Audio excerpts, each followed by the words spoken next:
Diaries tantalize us, for they promise to reveal the unvarnished truth. Unlike autobiographies, biographies, and even letters, diaries seem less contrived and therefore more honest, because diarists often write for themselves alone. The American diarist and writer Dawn Powell, who wrote in her diary on June 10, 1956, realized that you think you know your friends well until you read their journals and letters and realize you never knew them.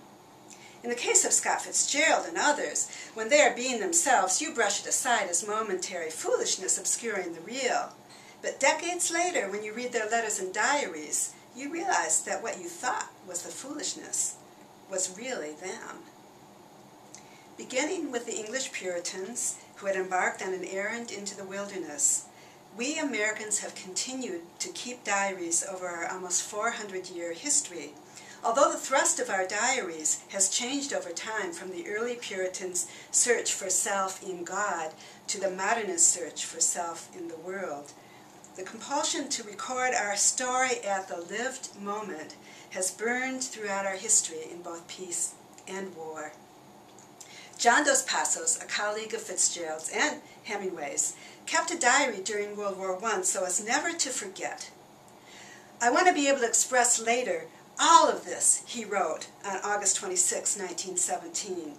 "All the tragedy and hideous excitement, the gray, crooked fingers of the dead, the vast tom-tom of the guns, the rattle of stones and mud on your helmet, and through everything, the vast despair of lives wrenched out of their channels, of all the ludicrous tomfoolery of governments."